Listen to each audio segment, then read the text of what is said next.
and welcome to the Unscripted Journey podcast. I am Lucy Imanet Ali.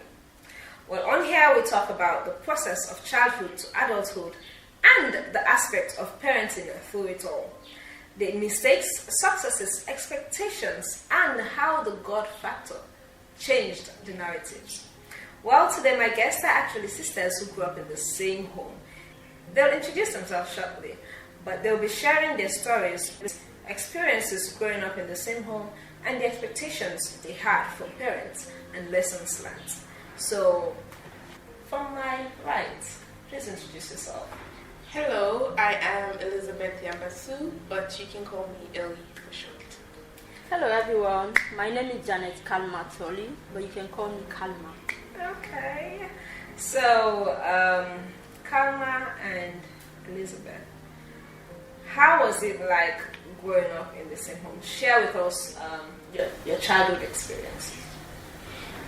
Well, for me personally, I think growing up with siblings in general is very, very important because everybody needs a support system.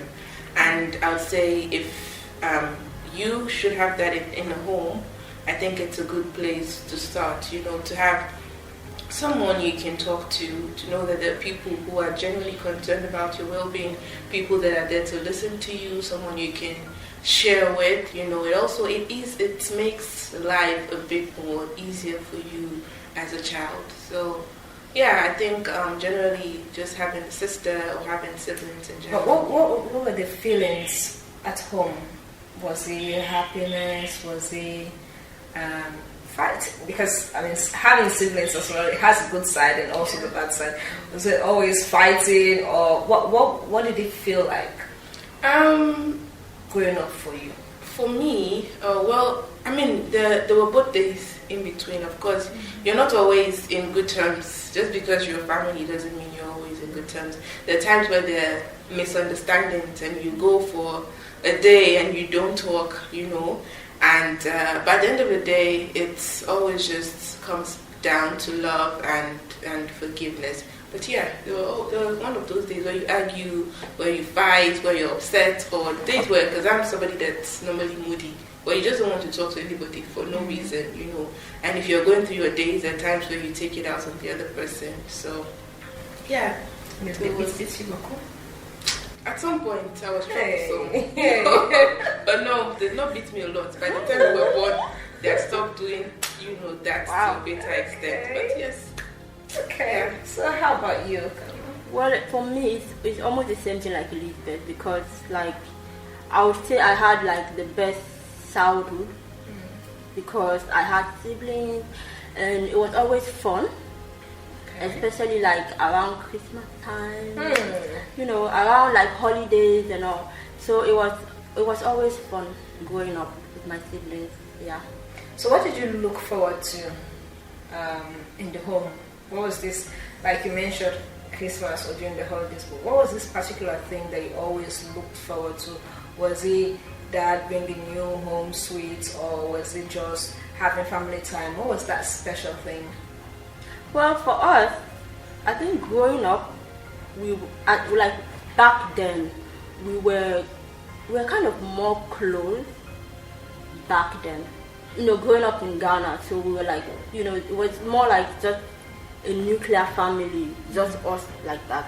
So for me, I always look forward to morning devotion. Oh, really? No, because that was something we used to have every morning. Mm-hmm. So it was always just it was a time for us to fellowship together, and having our father and our mother who are Christians. We always used to read the Bible. Elizabeth will read the devotional. I'll read the Bible. So it was always that.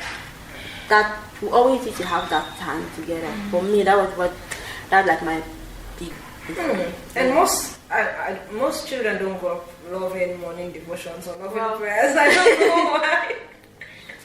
Was that the same for you, Nyoni? Or was it opposite? Devotions were great, but I think for me, if I should think about like the earliest memories, I'll say Sundays, because Sundays were like a full day. And since my dad was a missionary at that time, every Sunday we used to go to, before the roads, they made the roads, there was this other place in Ghana called Kaswa at the Liberia refugee camp where he used to pastor. And it was like 3 hours away from where we used to stay. So we wake up very early in the morning, like do the cooking, and then after that we go to church. And when we go to church, we don't come back till like 6, 7 in the evening. So we basically spend the whole Sunday there with the after service with the community, and they became family. You know, you go to different people's house, visit. You know, by the time we come back, it's in the evening. We just sit together, we eat, talk about our day, laugh, make memories, and we prepare for the the day ahead. I think it was mainly Sundays, and of course, like you said, Christmas Day. It's my mom's birthday as well, so it's just good to have people come over, and we just spend the day at home, like eating, drinking, talking. Yeah, so it was those moments where you get to really spend time with your family and just bond. Those were the good times for me. Okay, so growing up in a Christian home, and not just a Christian home, growing up as kids to a missionary. How did that feel like? So go first. Okay, let me go first. Okay, so for me, like having a father who was a missionary, it meant that he wasn't home all the time. So like he missed many of like big moments in our life because of the fact that he was a missionary. But then apart from that, like I mean, it was his job, so we just had to support him. And yeah, I mean, for me, she said one of the aspects, but I think him being a missionary, first of all, was a privilege, because it gave us most of the opportunities, that we have now, starting from that point, and also. When we talk about opportunities like exposure, education, all of that, and yes, it also meant that he had to go on trips, so he wasn't really present most of the time, but it also brought us together, especially with our mom, and who has always been like a very strong pillar, very strong supportive system. And through that, we get to learn. We learned a lot, sacrifice. We learned, how to bond, and just basically relying on each other. But I guess maybe low key, that was also where I derived, seeing him do his job most times when he was around. That was also where I personally derived my my passion from. So yeah. Your passion as in what? We don't know that passion. A passion to serve, because I guess generally that's what missionary in the United Methodist aspect is. It's mainly to serve, community work. And of course you do that in the light of God, because we believe that Jesus came to the world to serve, servant leadership, and as you do that, you hope to share the love of God with the people, irrespective of their religion or wherever you find yourself serving, just to give back and give love to people you meet. Yeah. Okay, so what effect did the home had on your Christian life, or shaping you into this kind of person, your work with God? All right, for me, I think it was the foundation. Because, when you grow up with certain things, that's how you turn to value them. Because if you grow up in a home where you're not taught to pray, of course you might learn in later years, but you don't really see the value. Yeah. So for me, I think it was a foundation where you have to do, like Janet has said, devotions. Every morning, even when your parents were not around, they still encouraged you to do devotions. And then you go to Sunday school and, being in the church, and they encourage you to be active, to also, because it was beyond them, to also find Jesus for yourself, to also find your path in life, and know that all of those things. So I wouldn't say that I won't say there's perfection in Christianity, because yes, there are times where I've been away from home and I wake up and I don't pray, or I just go about my day. But I think it was a foundation in the sense that I know there's always someone that I can turn to that's not my family or my mom or my dad, and to know that just generally having the knowledge that at the end of the day, like, God is really all that we have. And when you just talk to Him, when you just pray, when you just worship, a whole lot can happen, and there are a lot of things that can change in your life. So yeah, that was it for me.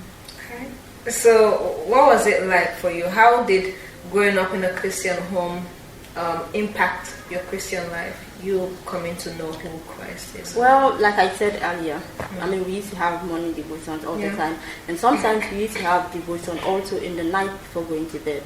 So for me personally, that really helped me a lot, because like Elizabeth said, we already had the foundation, and when it comes to gaining salvation, you have to do the work yourself. Your mom or your dad is not going to get salvation for you. So growing up in a Christian home, my parents laid that foundation for us. And even now, as an adult, sometimes when I leave the house in the morning without praying, I feel a certain way. Like, I don't know. I just feel a certain way. And when I'm going to work, that's when I start praying, like, in my mind. So growing up in a Christian home really helped me a lot. Like, it's really helped my life. And if I was born into a different family, or if I grew up in a different family, I don't think I would have gotten where I am in my Christian life. So it helped me a lot, yeah. Okay, so let's talk about parents.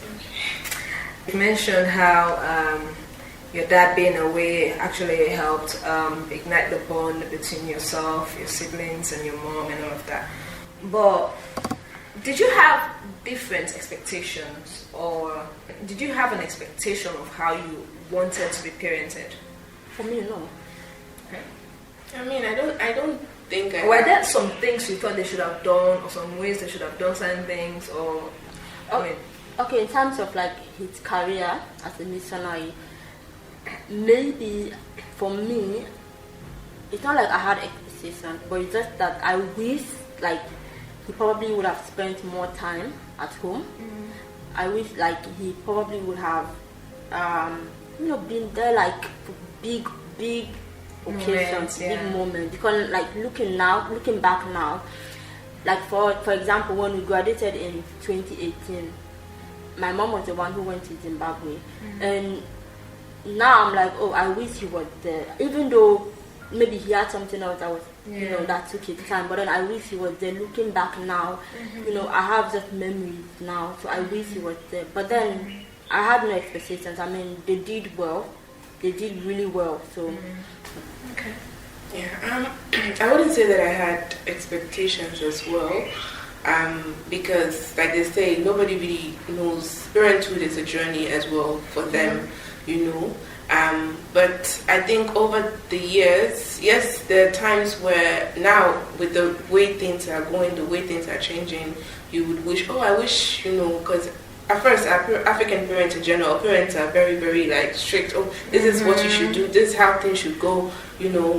What I say is what should happen. Those type of things. But I think also as we have grown, there were changes. Because it's also a learning process for them. But and now they're a bit more open than they were. But I wish, aside the fact that like Janet had said, to be more present, which I understood, considering the times and the need. But for me, it was more about the openness, from the onset, the openness to speak freely about certain things and to just share, I think that would have helped a lot. But generally, I think, like I said, over the years we learned. So yeah, that's it for me. Okay, so based on where you're coming from, can you explain the importance of having a parent in one's life? Wow, I think having a parent is very, very, very important. I've seen kids, or there are people who have grown up in homes. They grew up with siblings, yes. They grew up with parental figures, But I think having a parent in general is very key to every person's life, because there are certain values that, yes, there are things you can learn anywhere, but there are certain values that you would only learn from a parent, and everything really begins in a home. And be it prayer, like we have said, your prayer life, be it affection, be it love. There are certain things that it's not only just about, it's about the action, growing up in a home where you see these things and the effects they have on you and the way that they can impact you, because there are people that grew up, probably their aunts, they saw love, they saw all of that, but you could hear them say, if I had a mom, if I had a dad, because there's certain things that only them can teach you. And when you do not grow up with that, it's in one way or the other. You would have a normal function in life, but there's still certain things that you would feel there are things that you would feel like are missing in your life. So having a parent or growing up with a parental figure is very, very key to one's whole being. Yeah. So, Karma, can you tell us the role of parents, from your own experience? Well, I think we all know the roles and responsibilities of parents. We all know that. But I think what is most important is having a parent who is present. Sometimes people give birth and then they don't even know what is happening in their children's life. That's what they're. So I think it's really important that when we have parents, they are there, even if they're not like they're 100%, but you know that I can rely on my mom or my dad to help me with it or to guide me with it. My parents provided me and my siblings with almost everything that we needed, not what we wanted. Needed. I think that's really because important. that's another thing. Yeah, most because times we're fighting with our parents over things we want. So and for us, they gave us, and it's looking back, I'm like, wow, like my father always, like, there was certain thing that he went above. He and my mom actually, they went above in making sure that we had most everything that we needed in terms of school, in terms of little things. So, and I think it's really important. It's not just for you to give back and then you say, I'm that one's mother, I'm that one's father. But you have to play your role as a parent. It's really important. And sometimes when you don't play your role and your responsibility as a parent, it affects the child. Yes, it and does. Sometimes when it affects even how the children end up becoming in society. So it's really important. And I'm grateful because I had my parents knew their roles and responsibilities, and they did it well. Thumbs up. Thumbs up. Yeah, they did. Okay, so let's talk about godly parenting in God's own way, because we know now that there are different experiences in parenting and parenthood, but then there's a method which the world uses to parent, and there's this particular way which has been ordained, or which is from God, that is a manual to parenting. But then it's like mostly people deviate from that path and then do it the way they want to do it. So what can you say about that?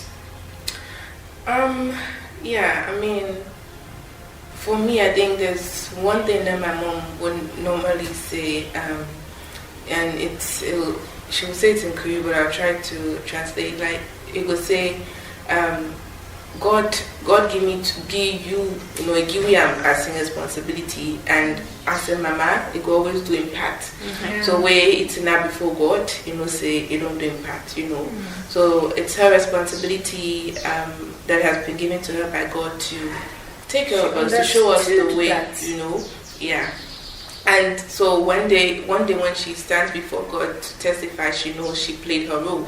So that also meant two things. Yes, she has her role to play, but we also have our role to play, right? So and as parents, it comes to a point where you have to also trust, because there are people that grew up in Christian homes and they teach them the way, but going out there, they're influenced, or things happen, and when these things happen, they lose focus or they stray, So for us, it's always that reminder, is because yes, even when we're not together, there's always this checkup. Are you praying? Are you reading? Or she sends you like guidelines. Did you go to church?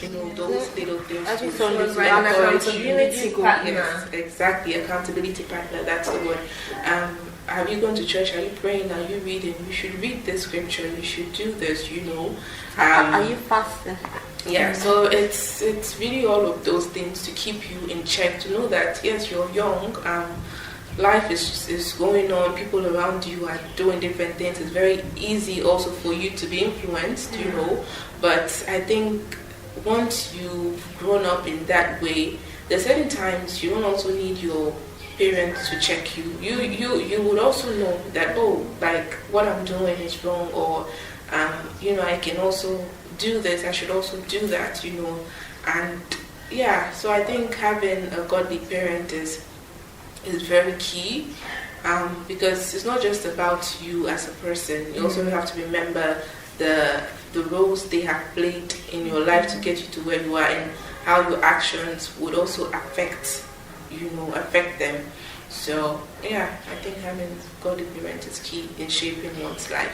Yeah. So looking back from childhood to now, how has the God factor equipped you for the future? Okay, so for me, knowing God right from childhood has really helped me a lot, because it has helped me to understand that my relationship with God is personal, and it's not something I'm doing for someone else. I'm doing it for myself, because at the end of the day, I'm the one who's going to stand before God, and not my siblings, not Elizabeth, not anyone, myself. So it has really helped me in becoming a better Christian. I mean, nobody is perfect. There is no perfect Christian. We struggle every day in our walk with God. So, but it has helped me greatly, and to become a better Christian, a better person, and yeah. Okay, so let's talk about moments. Moments that happen when we were children, when we were running around with pants and shorts and all of those things. So what's one funny thing that happened that you still remember up to date? So I actually remembered it because it involved all of us. Yeah. So one day we went out to a club. We went out to a club. So we have known Lucy for a while. Okay. We all stayed together when we were studying for our exam. So there was this day, we're like, I don't even know who wants to explain between the two of you. That's like a memory I can't actually forget. Okay, so yeah. I think we had just finished WAS, and a group of our friends were throwing an after WAS party. And so Lucy and Kadi were with us for me, Lucy, Kadi, Janet. We had a study group. Yeah. So we were together like in the same house, and my parents were away, as usual, they were away. And so it was my brother who was home with us that time. And so since we were not usually one of those people that go clubbing, we needed to ask for permission. And we were like, okay, we didn't think he was going to say yes, but he did. So the first act, he said he was actually going to drive us to the venue. So we had an agreement, He would drive us to the venue, wait for like 2-3 hours, and we come back together. Yeah. But the first aspect of it was looking for outfits. There was no light. There was no lights, and looking for an outfit was chaotic. So in short, Lucy decided she would go, but she would not go into the club with us. And so she stayed in the car with Joan. So Janet, Kadi, and I, we went in. But because we're not used to going clubbing, we got there very early. And they are not even started. Imagine they said 8 o'clock, we were there at 8 o'clock. 8 o'clock turned to 12 o'clock. You can see 1-2 people coming in. Then 12 o'clock turned to 2 o'clock. But from 12 o'clock, John had started to call us. We had agreed 12 o'clock we should go home. So I looked at John and I looked at Kati. Kati was like, no, you cannot come for nothing. There's not even started. Where are we rushing to? So I think at that point we went outside to communicate. We're like, oh, give us 2 more hours. 2 o'clock. People, like, you can now say 3, 4 he said he wasn't going to wait or something. Yeah, he got upset. No, initially he was like, okay, but 2 o'clock. 2 o'clock now, 2, 4 people, the party hadn't started. Then he got upset. He called, we decided we're not going to answer the call. So Lucy was also there. It was now him and Lucy against the 3 of us. They're trying to convince Lucy to tell him to wait. But Lucy was not also being, she didn't want to get convinced. So we're like, let them go. We'll deal with it when we get there. So we stood, the 3 of us were there. We had we had, good time. By 4, when, I don't know how they call these people that dance, this cultural dance. It was our fault that the party was getting it, but now we started to feel guilty. We're like, let's just go. I think we've had enough time. If we had known, we'd just stay there till morning because it was already time. We got home. The gate was locked. John had locked the door and hidden the key, but the key to the front door, like in the house, was open. So Lucy opened the door, that door, and it was like, the gate is locked. So I don't know what you people would do. It was dark. The area was a bit dangerous. We were afraid. We were like, we cannot go back now. By the time we go back, the party it will be ending. We didn't have money to go back. If we had known, we wouldn't even have, because we wouldn't have even come back. We just waited till they finished. So after a while, we were getting scared, and Janet started to have an idea. She tried to climb, and she realized, we can actually climb the gate. And so she brought the idea. Who first? I think it was you. Climbed. She brought the idea, but now she didn't want to climb. So I was standing there. I was like, you know what? While people are trying, let me also try and see if I can climb. And then I was able to climb, and I jumped over the fence successfully. And then Janet was like, Lee, I've left me here.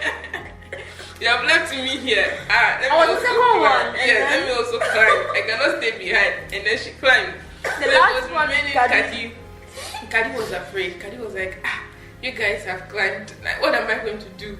So Kadi started to climb. And she got halfway through the fence. We were there trying to encourage Kadi. Kadi jump. Kadi got stuck. Kadi was stuck in the middle of the fence, but the gate, and the gate had this little iron bar. She was stuck for like almost 10 minutes. Kadi could not go through that.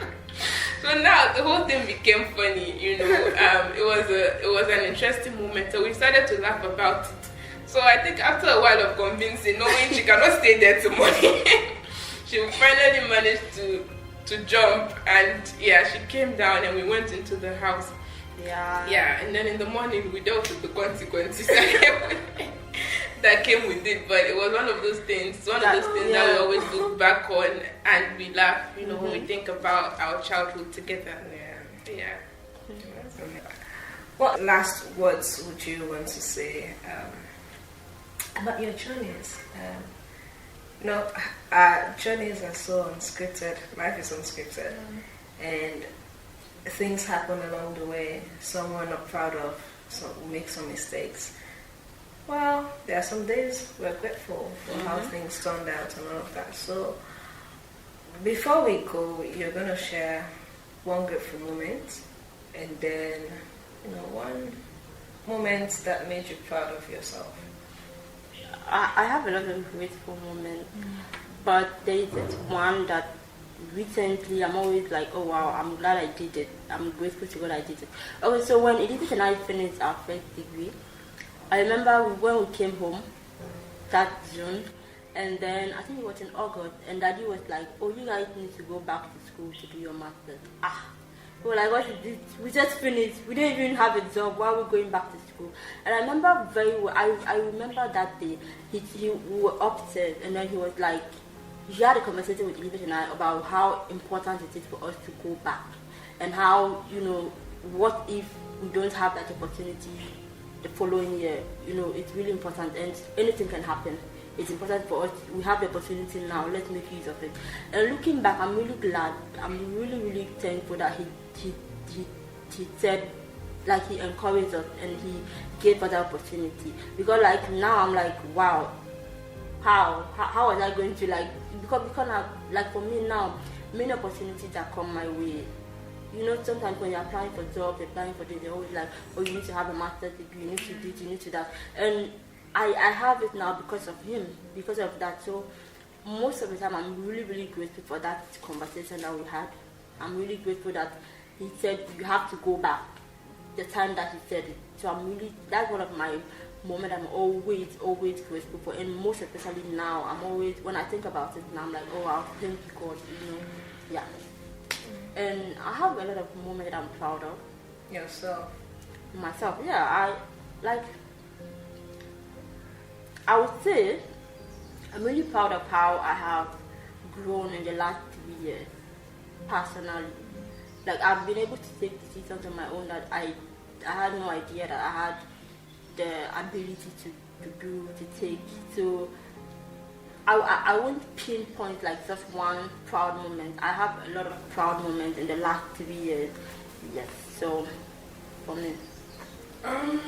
Yeah, I think since this is about friendship and sisterhood, I'd say for me one grateful moment, or one thing that I'm very grateful for in the last few years has been sisterhood in general, not just with Janet or Lucy, but just having a strong support system in the women or the young girls that we were to now the women that we are. And I think one key moment that I realized, wow, this is something I'm grateful for, was coming back home after losing my dad and just seeing the lengths that my friends went through, that whole year, from the airport where they all showed up with flowers. Some of them all went all the way to the airport, and if you know Sierra Leone, you have to, it's a journey to get to Lungi. Yeah, you have to go by boat, you have to go by road. It's a long journey, and to know that they made that journey, they came through with flowers and prayers, went all the way home, prayed. And even after that, to the past year, even when we had our graduation virtually, and another friend showed up with cupcakes, and it's just been the support, and their families have also been involved. And I look back and I'm grateful because my parents also made that possible because of the values they instilled in us to know that people, to love people, and opening up their doors to having to having my friends as also their kids, just being open and being supportive. And I'll say when it comes to what I'm proud of, or one moment that I'm proud of, for me is generally where I am now. I've had bad days, I've had days where I've also wanted to give up, days where things you plan don't go as they are, but just to look back at all the opportunities that I've had and the values and all the things that my parents have instilled in me, to know that I'm at a place in my life where I am more than capable, to know that I can make, wherever I am, I'll be able to make it in life because they have equipped me. And I've also been challenged, and they've provided that foundation and the space, they've made ways. And for me, that's grateful to know that God is always going to come through for me. He's always going to send somebody because of when I don't expect it, because of the works they have done. And even at that, I know that in this life, once I have God, what I have in me is enough, and I can get through everything, no matter how long it takes or no matter how hard it gets. So I think when I look at this moment and where I am now, I'm actually very proud of myself to know that I keep pushing irrespective of the challenges, and I'm sure that I'll be able to make it out in life. So for me, that's it. Okay, so I'm really grateful you guys consented to Thank you for having us. I'm really grateful. So my guests have been Elizabeth Yamasu and Janet Kalmathon. By the way, I have a business, so my yes. My business is Kalma, so please follow me on Facebook and on Instagram. Vintage by Carl. Yes. Facebook is the same. Vintage by Carl. So, She makes t-shirts. She just says she has a business. She's not a Oh, Exactly. customized t-shirts. I got this from her as well. Oh, So, please. yeah. Feel Follow free and to support. patronize her, please. So follow, support, and don't just follow and support. Bye. Yeah. Like and buy, share. as in Oh. support as in buy, purchase, put Yeah. in orders. I'm happy. Like and share as well. Goes Yeah, for both so- of them. Yeah, so like and share. Thank you for being here with us to the end. Make sure to follow us on Instagram and Facebook, The Renewed Mind. I have been Lucian Imanet Aliu. Till next time, I love you.